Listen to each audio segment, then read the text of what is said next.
The GAZ-61 became the first off-road vehicle used by the Red Army. As you can see, it didn't look quite, well, off-road. The car was too expensive and complicated to manufacture. During the entire war, only about 200 were assembled. However, the GAZ-61 became the basis for the first Soviet Jeep. The Russians decided on a new design when the People's Commissar for Heavy Engineering, W.A. Malishev, came across the American magazine Automotive Industries. After reading about the Bantam off-road vehicle, he ordered the immediate production of the so-called Soviet Bantam. And so, in 51 days, the GAZ-64 was created. The powertrain and suspension were taken from the GAZ-61, but the chassis was much stronger. The engine came from the GAZ-MM truck, and some components from the GAZ-M1 car. However, it was decided, as in the case of Bantam, to use an open body. Production started at the Gorkovsky Automobilny Zawod plant in August 1941. However, it didn't last long because already in the spring of 1942, the GAZ-64 chassis began to be used in BA-64 armored cars. Some GAZ-64s used during Operation Barbarossa were captured and used by the Germans.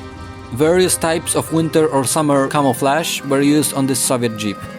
Too narrow track and insufficient stability prompted the Soviets to return to the concept of an off-road car. In the fall of 1943, the production of the new GAZ-67 began with a widened track and simplified fenders, characteristic for the Soviet World War II constructions. Engine power was increased from 50 to 54 horsepower. The GAZ-67 also served as the basis for the BA-64B armored car. In October 1943, the GAZ plant also presented the GAZ-67 420 prototype. Its body was completely enclosed with a wooden roof, doors and sides. This made it much more useful in harsh weather conditions. The car's weight increased by only 25 kilograms. Mass production never began, but during the course of the war, it inspired many wooden or steel-filled modifications. An example is the one from the plant number 90. In January 1944, an improved version of the car appeared, GAZ-67B. It had a reinforced front axle and better ignition.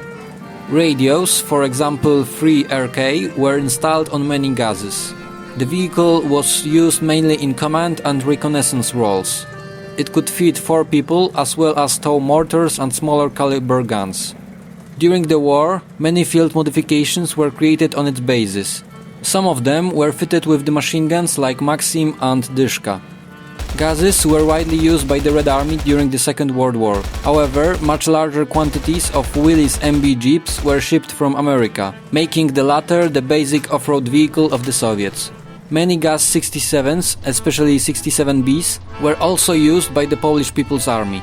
Until the end of the war, 646 GAZ-64s, 3,137 GAZ-67s and 1,714 GAZ-67Bs were produced.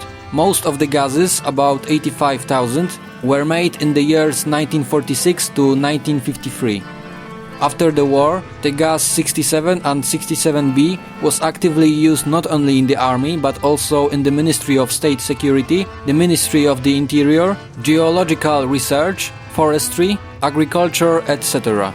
It spread throughout the Soviet Union, but also to, among others, Poland, Romania, Serbia, Croatia, Bulgaria, China and North Korea.